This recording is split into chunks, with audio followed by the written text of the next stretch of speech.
This is Showtime Sean Porter. This is Errol Spin Jr. Hey everyone, this is Jesse Vargas. And you're watching True School Sports. You're watching True School Sports. And you're watching True School Sports. Stay tuned. It's personal between me and you, and I'm going to do you some serious harm, you big stiff idiot. The Untouchable True School Sports Empire proudly presents something the boxing game's been missing. Hey, what's going on? It's your boy BT, and I came here to talk some boxing with the thousands of True School Sports subscribers. Now, this is the official Janibek versus Denzel Bentley post-fight review. Janibek looks extremely pedestrian, and you know what? We call a spade here. Janibek got exposed by Denzel Bentley. Yes, sir. Wow, what a fight.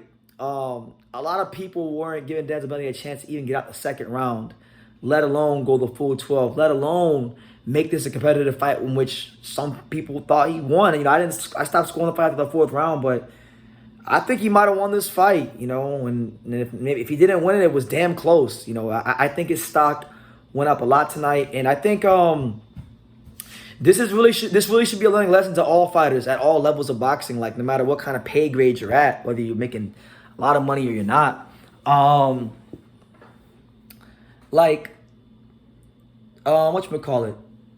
Denzel Bentley was a guy that got knocked out by Felix Cash in 3 rounds a couple years ago. A middling British champion, you know, fringe world-level contender at best. Nothing really stuck out about him on tape. You watch him fight. I've watched him fight 3-4 times. You know, nobody thought he was going to go in there and give Janibek a tough fight. But, man, when a lot of times here on True School Sports and in boxing, we talk about fighters that don't go in the ring and give it their best or leave no stones unturned. We talk about fighters that maybe leave a little bit to be desired when they get their first world title opportunity and they don't go for it. This guy really went out there and he fought and believed like he could. I thought he fought a great game plan. He let Janibek get his shit off early, and then he kind of picked up the pace as the fight went on and started backing up Janibek, started countering him, hitting him with counter uppercuts, just doing all kinds of amazing things as a fighter, to where like you can see that Denzel Bentley, you know, he in my opinion, even though he lost to me tonight, he legitimized himself as a middleweight contender. And you know, I thought he might have beat Janibek. I thought maybe he should be champion right now. He really, to me, like, a lot of people are gonna make this about Janibek getting exposed, and he definitely did.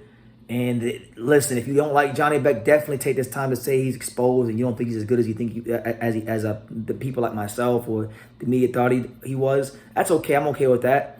But man, give this young brother his flowers. Give this man his credit, because you know, Chaim Munguia had a chance to fight Janibek for the interim belt, turned it down. You know, one of my favorite fighters in boxing history, one of my favorite fighters in boxing today, Demetrius Andre, he wasn't who I thought he was. He vacated the belt and let Janibek become world champion, you know. And I'm still very disappointed with him about that.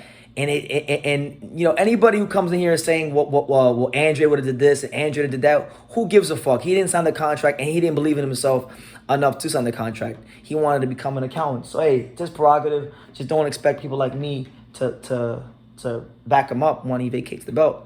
As far as Bentley, you know, he was disappointed with himself in the post-fight review, in the post-fight interview, but if anybody from Denzel Bentley's team gets this, let me just say this, man. That young man has not one thing to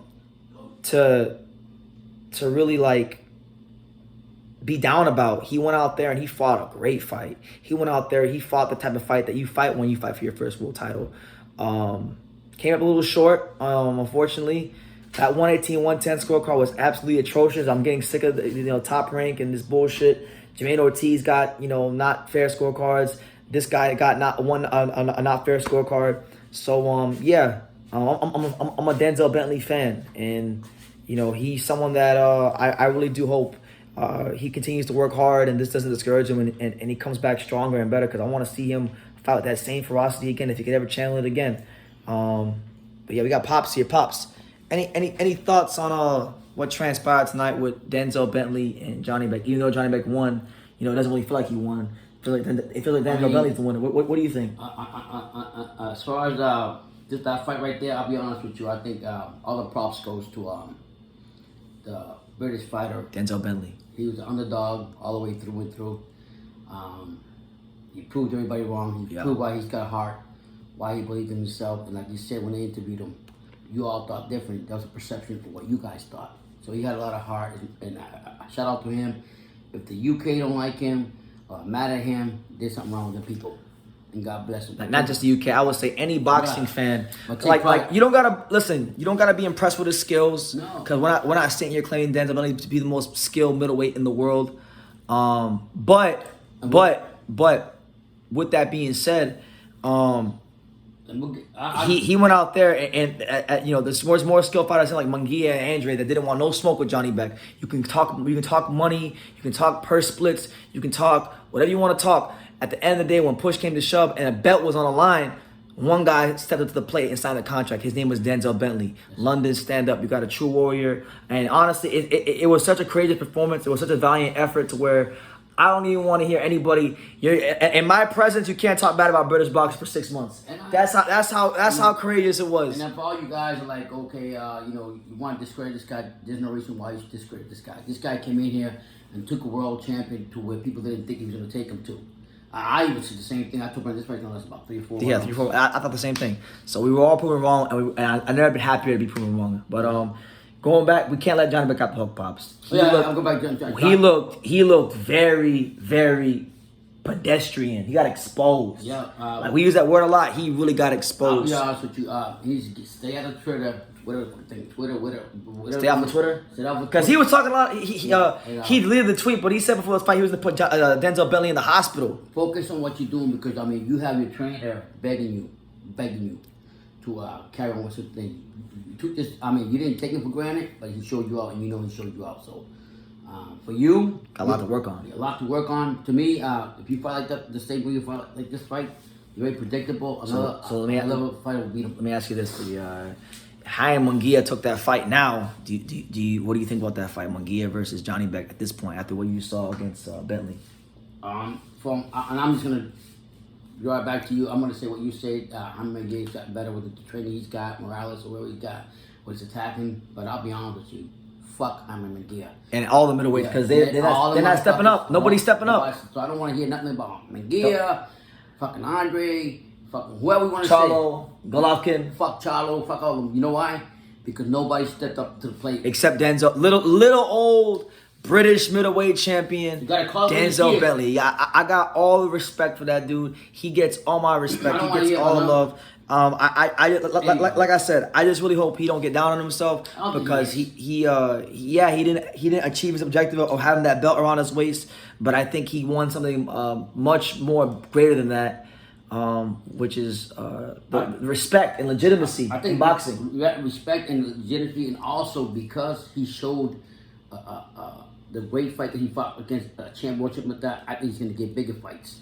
They're gonna use him. And what's crazy thing too is like, so Johnny Beck had him hurt. He hit him with some big ass left hand in that 12th round, and Denzel was ready to go. But you saw that internal struggle to kind of like give in, and he didn't give in. And not even just that, he held in the first minute and a half or two, but then towards the end, he's throwing bombs at Johnny Beck. He's walking him back. So hey, if there is a blueprint to beat Johnny Beck, Denzel Bentley, little old Denzel Bentley had to give it, not anybody else. So if you're gonna come here talking about anybody middleweight, they didn't step up. They had their chances. They wanted to become accountants. They didn't want to just do what they should have did. And I don't want to hear about this probability. What's it? Hypotheticals. Yeah, hypotheticals. I don't want to hear. Well, what if? What if? Well, you know what? I'll tell you. Let's not talk about what if. If I was 6'5", I'd be playing. If I was 6'7", I'd be playing a small forward for the Hornets. You know, that keeps my help right now. But like, so I mean, the bottom line is, I don't want to hear about no what ifs. Let's just say and accept the fact that look what Bentley did in the ring. What he did after past tense. He did it. Nobody else did. Never been 10 rounds. You know, first time he goes past 10 rounds is with Johnny Beck, who'd also never been past 10 rounds. And he, like, again, 12. I don't even care that he lost. I don't even care. To me, it's not even a loss. That's not an L. Like that, like those kind of losses are what boxing's missing today. Even though it really wasn't a loss, because it really wasn't a loss. You always say those losses like that, Brandon. You say it makes the fighter better. There's no way he can't get better. He's gonna go. You always say that. He's gonna have a There's long. some fights you say, He's gonna okay. have a long flight back to the UK. He's gonna be mad at it that he didn't win. He probably there's probably things he thought he could have did better like anybody else in anything in life. And but then once he gets past all that, he's gonna realize that there's plenty of things he did well that he can build off of. So this middleweight division, it's not really the most stacked division in the world. I hope Bentley can continue to win some fights and get his name back in the mix. Stay in the mix. Stay in the mix.